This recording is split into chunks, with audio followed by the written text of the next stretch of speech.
please subscribe and don't forget to press the bell icon to get notified whenever we upload a new video.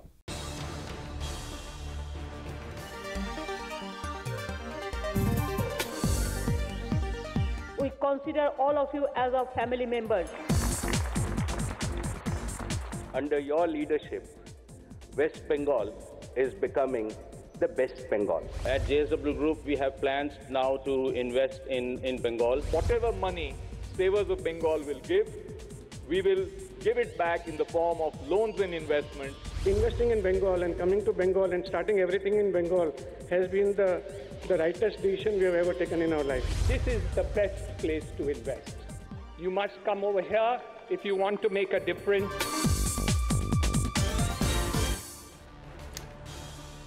Well, there you have it. Industry bigwigs attending the Bengal Global Business Summit and showering praise after praise on Didi Mamata Banerjee changing the state's business environment. Hello and welcome to India Business Hour. I'm Ajay, and on the show with me today is Ashwin Kumar. Hi Ashwin, welcome to the show.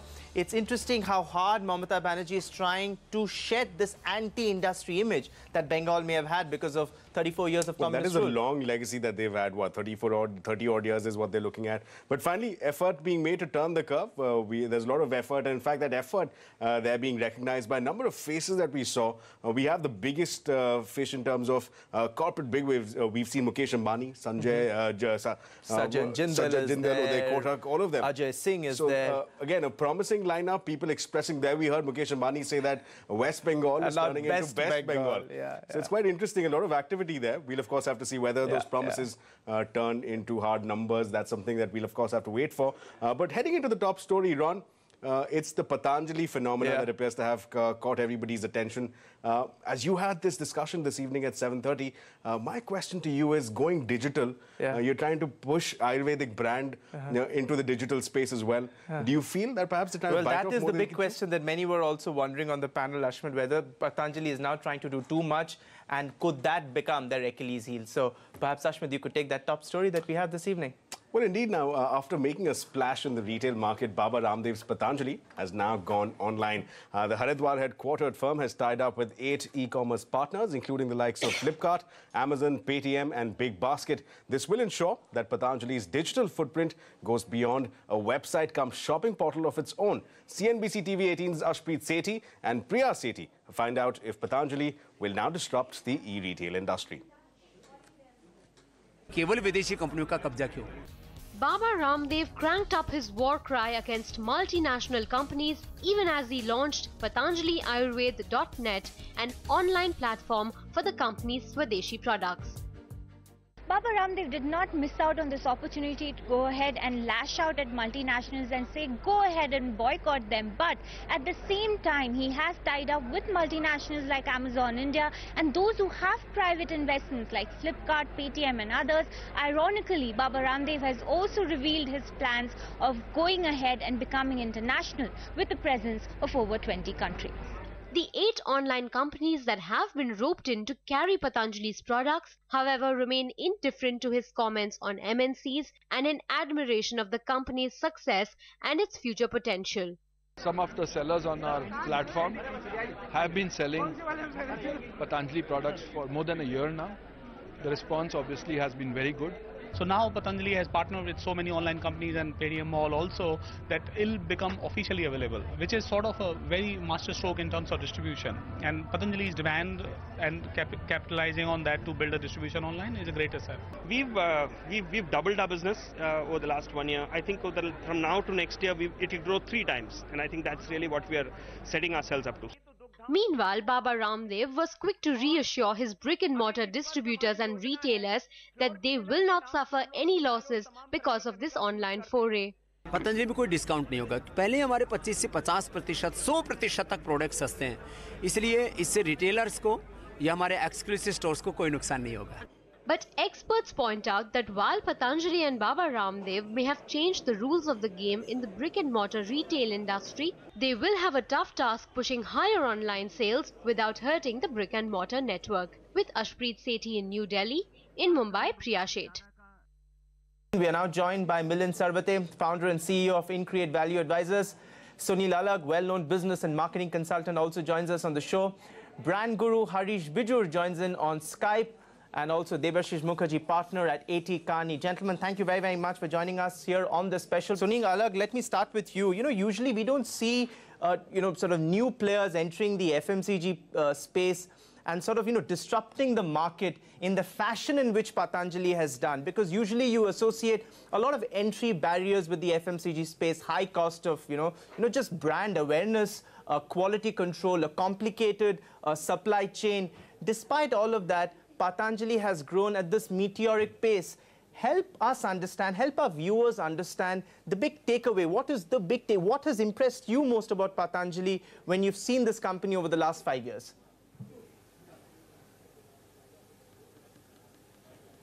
Look, what has impressed me most is the fact that as far as they are concerned, they started off as herbal. And herbal products was not really a big thing in India maybe 10, 15, 20 years ago. And they've done an Amul, if I might add, to the FMCG sector.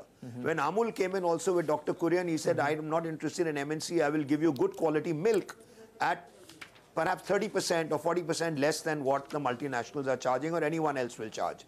And I will ensure the quality. And I think he's taken that same model forward with herbal products. According to me, I think now Patanjali is just running for turnover with jeans and stuff like that, which is going to destroy that brand completely as far as I'm concerned, because we've seen it all over the world.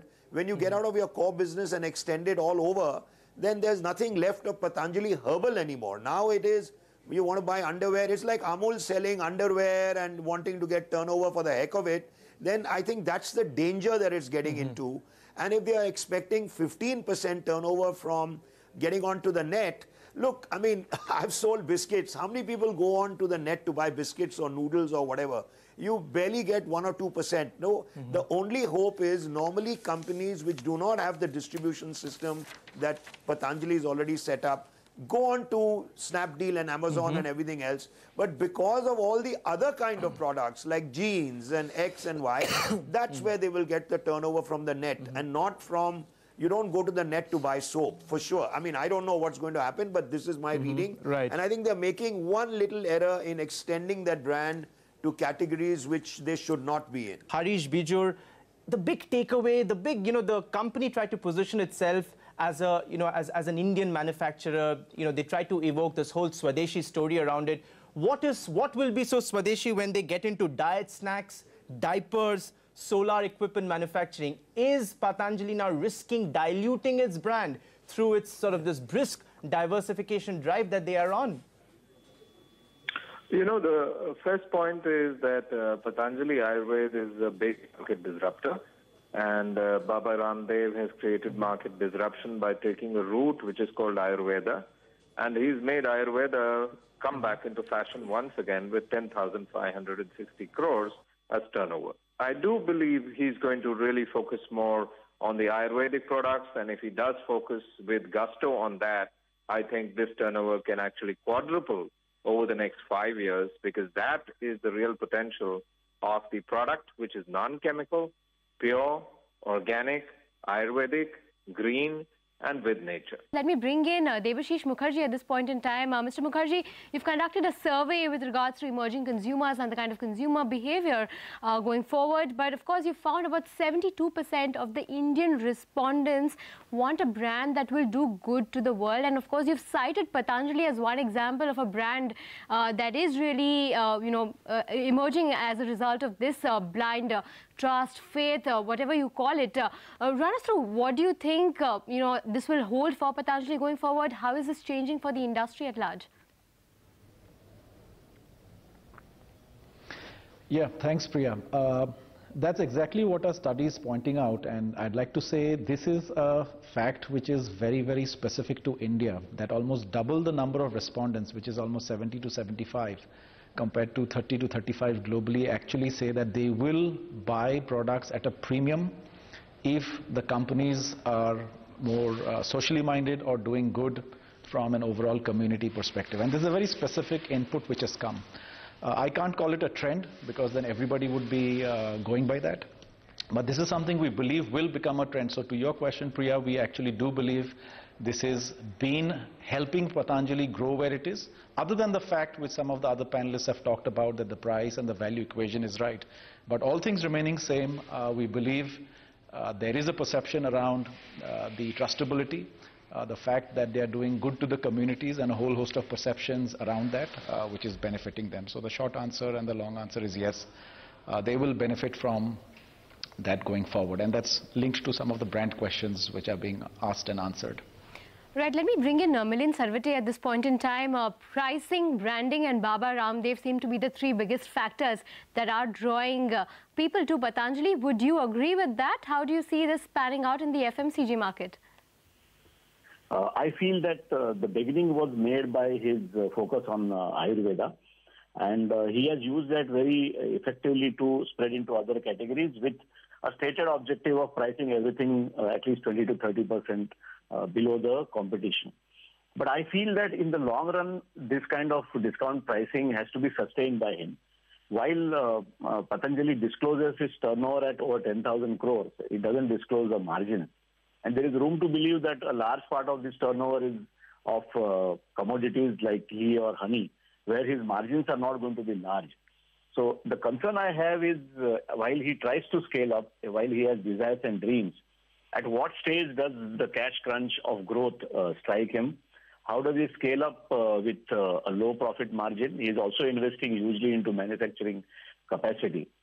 I think we have to keep in mind that he has to run a profit and loss account and not a receipts and payments account. So I think the reality will sometime hit him. So his pricing, I do not know to what extent it is sustainable over a long term. Harish Bijud, I want to get you on a point that Mr. Mukherjee made about the trustability of a brand, saying that Patanjali has managed to create that trust.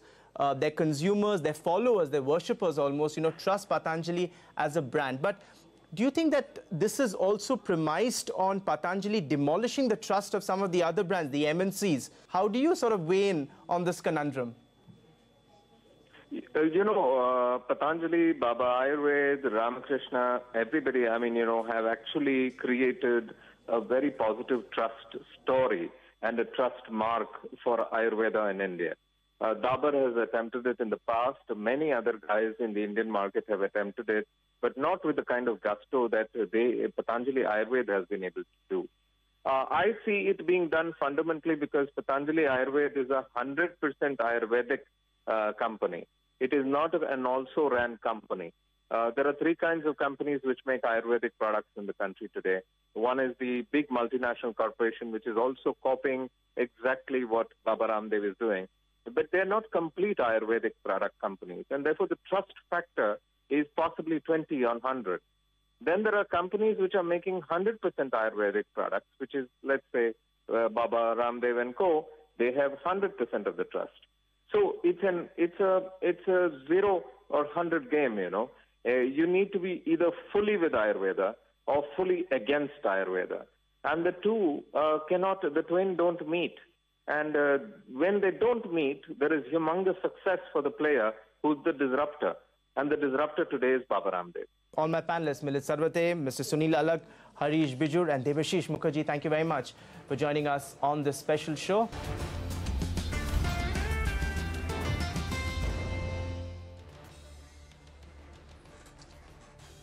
Well, clearly many questions there being raised, but Baba Ramdev appears to be quite bullish as he looks to bring Haridwar to Haridwar. That's his catchphrase there. Moving on now, onto the market action. After a continuous rally over the last few days, markets witnessed a volatile session of trade today. The Nifty witnessed wild swings, but finally managed to keep its head above the 10,700 level with a cut of 0.2%. The Sensex too ended 72 points in the red. Well, in the currency space, the rupee ended at 64.03 per dollar, hitting the lowest level since December 28th. This is also the rupee's biggest single session fall in a little over 4 months. Rupee's slide has been triggered by a surge in India's trade deficit. Well, it's not just rupee, actually. Even the bond prices fell and tumbled in trade today. In fact, yields on the 10-year sovereign bonds surged to the highest level that we've seen in almost 2 years. Lata Venkatesh now joins it with more on what explains this surge in the yields. So, Lata, we've seen a massive churn now in the bond market. What has spooked the investors? Well, actually, the appetite in the bond market has been pathetic ever since December 28, when the government's fresh borrowing program was announced. There isn't really much appetite to buy fresh bonds. People are worried about how appetite will come in for the excess borrowing. But in that atmosphere, Dr. Viral Acharya, the Deputy Governor of the Reserve Bank, spoke with some vehemence that banks should learn to manage their bond portfolios, and they shouldn't keep coming to RBI and asking RBI to help out. This very strong statement from Viral Acharya led to this yields going up by about 11 basis points from 7.44 yesterday to 7.55. That's a fall in bond prices of about 65 pice. Now, 65 pice may look small, but the bond portfolio of banks is, something like 30,000-40,000 crores, and the amount of bonds that would be immediately affected would be easily over 10,000 crores. So losing about 65 pice on that big a holding is a loss of about 3,000 crores perhaps in terms of provisioning they have to do in a day. It's a very, very big fall as far as the bond markets are concerned. And the reason why Acharya said this was banks had gone complaining to the Reserve Bank after the December 28 announcement that it was not their fault that this announcement came and the bond prices fell. Out of the blue, the government announced it on 28th. On 29th is the last trading day, according to which they have to make mark-to-market provisioning. And so they said, give us some more time to provide. This was Acharya's reply, saying that you have to manage your book. You can't keep coming to the Reserve Bank. It was that reply that spooked the bond market, that they're not going to get any help from anywhere, and Reserve Bank wouldn't care if the yields went up, and the yields went on shooting up. This is, the only hope now is that on Friday, when the fresh government bonds are auctioned, people will come and cover their shorts, and maybe that'll be a support. Everyone is hoping that somebody from Finance Ministry will make some statement saying that they will be disciplined about government borrowing. Any statement, people are just looking for a straw to clutch. Bond market in dire straits. All right, many thanks, Lata, for helping us make sense of that. Meanwhile, onto the commodity space, crude prices have continued to hover around their near 3-year highs. This even as Brent has given up some gains to come off the $70 per barrel mark. There you can see on your screen there. NYMEX is also trading flat at about $64 a barrel. The latest on cryptocurrencies. Well, it's not been a great day for Bitcoins, Ethereum, Ripple, and almost pretty much all the virtual currencies out there. Prices of Bitcoin plunged below the $12,000 for the first time since 5th of December, but saw a marginal recovery in later trade. The sell-off is believed to have been triggered by concerns of a crackdown by the governments of China and South Korea. Ashman, let me toss it back to you now for the latest on the GST front. Well, indeed, now on the GST front, at least 10 states are undertaking trials to run checks whether or not their systems are equipped to handle the flow of e-way bills. The trials come 2 weeks ahead of the pan-India rollout of e-way bills. CNBC TV18 learns that its next meeting, the GST Council may announce measures for a smooth rollout of the e-way bill system. This will include a 24/7 centralized help desk, a troubleshooting mechanism, and also a pan-India system to verify authenticity.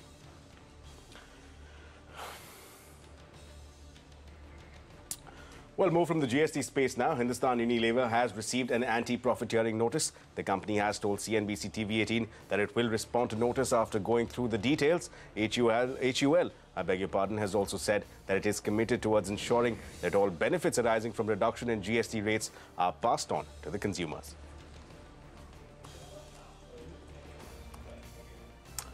Well, moving ahead on to a story that has captured headlines over the weekend and even in the first half of this week. An olive branch being extended or just a routine meeting? That was the big question being asked after a second straight day of the warring Supreme Court judges meeting at over tea at 10:15 a.m. Court proceedings, which are scheduled to begin by 10:30 a.m., were delayed by as much as 10 minutes, giving rise to speculation of a conversation on the issues raised by disgruntled judges. However, one does need to keep in mind that this is a practice, the practice of tea at 10:15 a.m. That has been a consistent feature, was in fact brought in by Justice Kher. The days for the former Chief Justice of India, J.S. Kher, he's the one responsible for bringing that in. It's a constant feature, keep that in mind.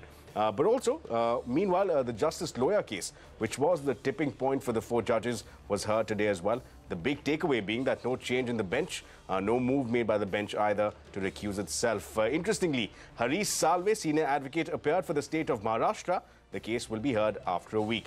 And well, adding to the already chaotic developments in the judiciary, Prashant Bhushan led the NGO, Campaign for Judicial Accountability and Reforms, has filed a complaint against the CJI with the top 5 judges in seniority after CJI Justice Mishra.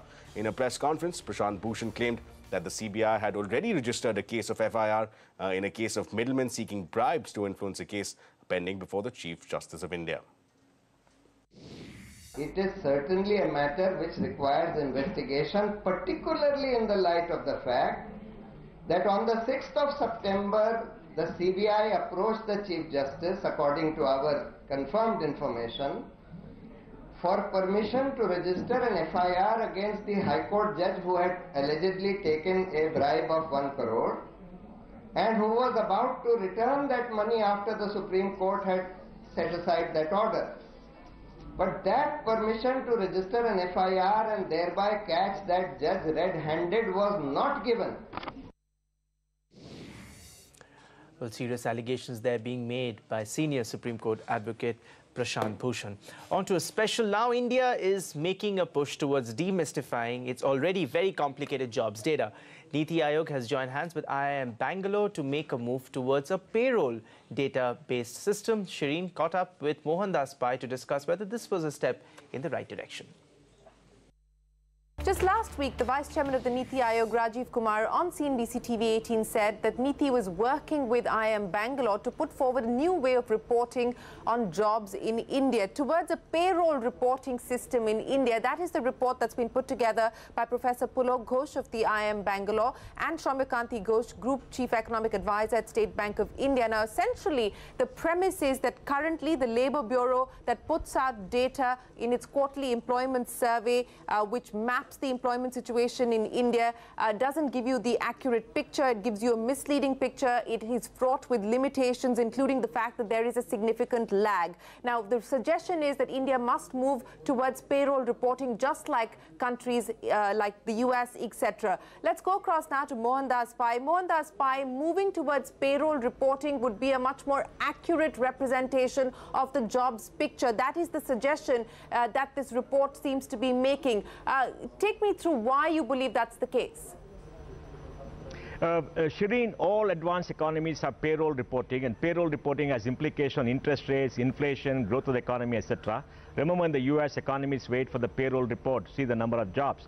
In India, our leftist economies have started defining jobs for the last 70 years, but have failed to count the number of jobs. India has 95 million, 9.5 crore people on payroll. That is people who get a monthly salary with ESI, with PF, or with pension, etc. Out of which 2.5 crore are with government, state government and the union government, of which about 5.5 crores are with the EPF in 190 industries, 1.2 crores, etc. are with the ESI. Half of them could be double accounted. We're taking half. And if you add up all that, it will come to about 9.5 crores. The report has all the details. And every year, about 70 lakh jobs are created formally, and about maybe 15 lakhs or 20 lakhs retire.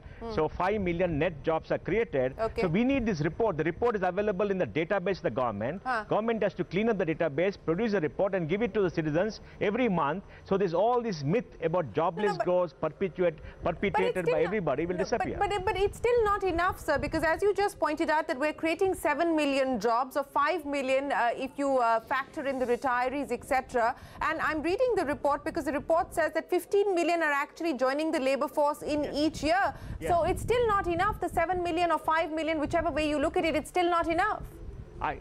Not enough. You see, 15 million join the workforce because 20 years back, we produced 25 million babies. We assume that 40% will not want jobs, are going to agriculture, get married. That leaves 15 million. Out of 15 million, 7 million get formal jobs. There are 8.8 million coming out of colleges. 6.6 million may join the workforce. And we get 2 million jobs in the auto industry.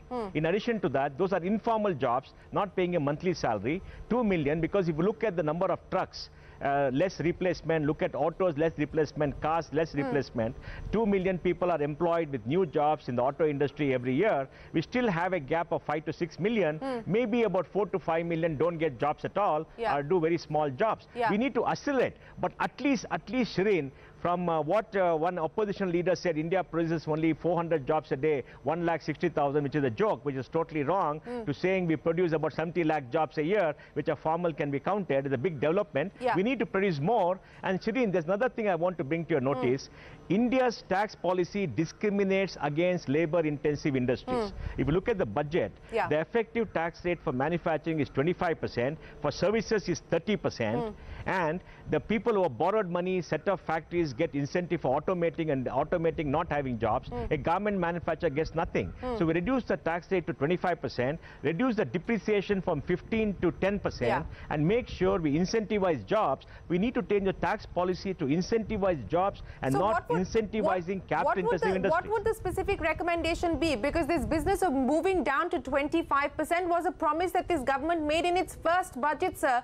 3.5 years down the line, we're nowhere close to the 25% mark. What would your specific recommendation be? Well, the specific recommendation will be very simple. Reduce the corporate tax to 25%, reduce depreciation from 15% to 10%, because then you'll equate between job-intensive service industry and manufacturing, which is capital-intensive, and also have specific incentives for creation of formal jobs to say, any new formal job created for the first 2 years, the EPF and the ESI of the employer will be paid by the government, and there'll be a training grant given for new jobs. So more and more people come on the formal payroll, they get the skill, they build up social security, etc. Push more people. But Mr. Pai, since you're talking about skills, sir, and I'm looking again at the report, it says we estimate that around 6.6 million are possibly qualified manpower. The rest are non-graduates, non-qualified. That is net of 8.8 million, so about 6.2 million. So, you know, we don't just have a problem of not creating enough jobs, we also have a problem of unqualified, you know, potential workers. Yes, unqualified potential workers. The 6.6 comes out of 8.8 million who come out of colleges, because our gross enrollment rate is still 25. There's only 25% of young people in the age group of 18 to 23 go to college, and the rest don't go to college. The dropout rate in class 10 is about, fail rate is about 40%. From those who join class 1. So we got a major problem, but our issue is, let's get towards getting more formal jobs, let us skill more people, let us incentivize employment, let us incentivize job creation, and let's have a whole new policy to do that. Look at China. In 1978, when China opened up, they incentivized and opened up agriculture. Then they opened up labor-intensive industries along the coast, so that more and more people got jobs, and they gave special incentive for jobs. Then only they brought in capital-intensive industries, because people are more important than mere machines. So we've got to focus on people. That's why I hope this report is important for government to reform, to redirect its policies in the budget to more of a job creation rather than incentivizing more and more capital-intensive industries. If you have a refinery of 50,000 crores and you get 40,000 crores of tax benefits and create 2,000 jobs, that's totally unnecessary. We're surplus in refineries, right? So I think we need to balance it out, and the report gives an indication that India is doing fairly well. Jobs are being created, change of policies to get more formal employment so that more and more people are there. Today, the Patidar agitation, the Gujar agitation, the Jat agitation, the Tamil agitation, Maratha agitation is a symptom of the lack of jobs for people who have been through college. Once you come with a degree, you want more jobs. And jobs will come for you largely in the service industry. Reduce the tax rates, so service industry reduces cost of capital and they can create more jobs. All right, sir, let's see if any of this is going to translate into reality come the budget. But appreciate you joining us here, Mohandas Pai, with your take on the report that talks about moving towards payroll reporting in India. And this is the first that's come in there from Pulok Ghosh of IIM Bangalore, as well as Soumyakanti Ghosh of State Bank of India. Thanks very much for your time.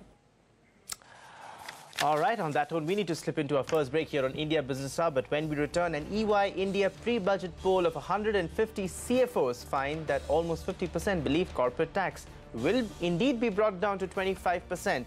A detailed conversation with Shireen on the other side when we return.